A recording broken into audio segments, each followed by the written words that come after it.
ছোটখাটো একটা দেশ, ছোটখাটো একটা দেশ বাংলাদেশকে চুটকির মধ্যেই একেবারে ধ্বংস করে দিতে পারি। সেই ছোট দেশে নাকি আমাদের হিন্দুদের ভাই বোনদের উপর টর্চার করে মুসলমানরা, কি সাহস! আপনাদের হিন্দুরাই কিন্তু সবচেয়ে বড় চক্রান্ত করে। বাংলাদেশ ও রাষ্ট্রের মধ্যে যে চক্রান্তগুলো তৈরি করেছে, যে চক্রান্তগুলো করেছে, তাদের মধ্যে 10%, 20%-এর মধ্যে 10%ই হিন্দু ছিল। সেই জন্য আমাদের হিন্দু ভাই বোনদের উপর টর্চার করবা, তাদের বাড়ির মধ্যে আগুন ধরাই দিবা, তাদেরকে দেশ দেশ থেকে বের করে দিবা, তাদেরকে টর্চার করে গ্রেফতার করবা। হ্যাঁ, এটা কেমন স্বাধীন? স্বাধীনের প্রসঙ্গে কথা বলবেন না। স্বাধীন কাকে বলে আপনারা জানবেন না। আপনারা হিন্দু। আর আজকে আন্দোলনের সময় এই মুসলমান ভাইরাই কিন্তু মন্দিরে গিয়ে পাহারা দিছে, হিন্দুরা কিন্তু দেয় নাই, তারা ঘুমাইছিল। আমাদের মন্দির ভাঙলে জীবন শেষ করে দিতাম, বাংলাদেশকে উড়িয়ে দিতাম। আমাদের এই মূর্তিগুলোকে যদি ভাঙতো না মুসলমান, তাহলে তো তাদের ডিউ শেষ করে দিতাম, আমাদের সাথে পাঙ্গা নেওয়া বের করে দিতাম। তা করেন না। যুদ্ধ করতে মানা করছে কে? আসেন না বাংলাদেশে যুদ্ধ করতে। ছাড়েন না একটা মিসাইল বাংলাদেশের দিকে। ভয় পাচ্ছেন কেন? ভয় তো পাবার কথা না। আপনারা না অনেক বড় দেশ, আপনাদের কাছে না অনেক মিসাইল আছে। আসেন, যুদ্ধ করেন। নাকি মনের মধ্যে সাহস নেই? ভাবতেছি যুদ্ধ করব, কিন্তু অনেক দিক থেকে চাপ আসবে, যে চাপগুলো সহ্য করতে পারবো না।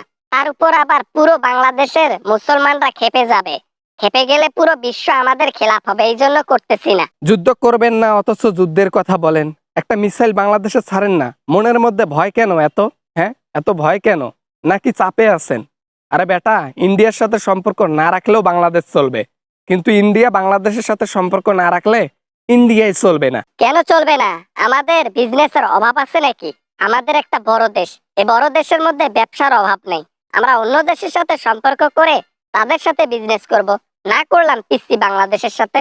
আমাদের দেশ ছোট হতে পারে, স্বৈরাচার সরকার যতদিন ছিল গদিতে ততদিন তো ভোগ করতেন ভালো। এখন ভোগ না করতে পারায় পিছনে একেবারে আগুন জ্বলতেছে দাউ দাউ করে। বুঝি তো, বুঝবো না? অবশ্যই বুঝি। বাবা না মানে আর বাবা মানে আর কি ওই বাবা হাসিনার কথা কোথা থেকে আসলো আবার? বাবা বাবা বাবা আর রইলো ব্যবসার কথা। আরে ইন্ডিয়ার মাল বিশ্বের কোনো জায়গায় চলে না, শুধু একটা দুইটা দেশে চলে। এশিয়ার যে দুই একটা দেশ, তার মধ্যে বাংলাদেশ আছে, ঠিক আছে? আর আপনারা বড় বড় লেকচার মারান না।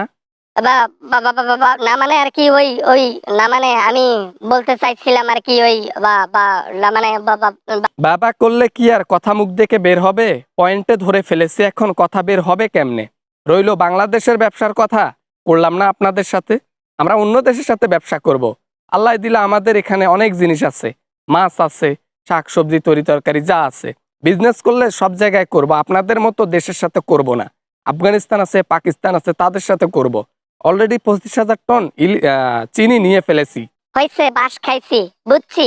আমরা নিজের পায়ে নিজে কুড়োল মারছি, সেটা বুঝেছি, কিন্তু দেরি হয়েছে। এ বোঝাতে কোনো লাভ নেই, বুঝতে পেরেছি। নিজের পায়ে নিজে কুড়োল মেরে জীবনটা শেষ করেছি। এখনই এই অবস্থা? আরে সময় আসুক না, সময় আসুক, পুজোর সময় আসুক। এক একটা মাছের বিনিময়ে এক একটা গরু দিতে হবে। আর আপনারা গরু দিবেনও, সেটা আপনাকে মানতেই হবে। ইলিশ ছাড়া খাবেন কি? আচ্ছা আচ্ছা আচ্ছা, অনেক কথা বলছি, আর কথা বলতে হবে না। আমি মনে হয় তলে তলে গিয়ে ওই ইউনিসের কাছে ক্ষমা চাই। ক্ষমা ছাড়া চাওয়া ছাড়া আর কোনো উপায় দেখতেছি না। বাপরে বাপ, দেশ ছোট হলে কি হবে, ছোট মরিচের ঝাল বেশি। এই তো বাবা লাইনে আইছো। ইতিহাস ঘেটে দেখো, এই মুসলমানে কিন্তু ইন্ডিয়া শাসন করছিল। শেষ জামানায় ইন্ডিয়া কেন, পুরো বিশ্ব মুসলমানই শাসন করবে।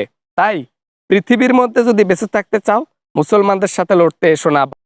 আই হোপ ভিডিওটা ভালো লেগেছে and অনেক এনজয় করেছেন। যদি ভিডিওটা ভালো লাগে তাহলে অবশ্যই একটা ভিডিওতে লাইক করবেন আর শেয়ার করতে ভুলবেন না। দেখা হবে এরকম অ্যামেজিং ভিডিও নিয়ে আবারও আপনাদের সঙ্গে। সবাই ভালো থাকবেন, সবাই সুস্থ থাকবেন। আল্লাহ হাফেজ।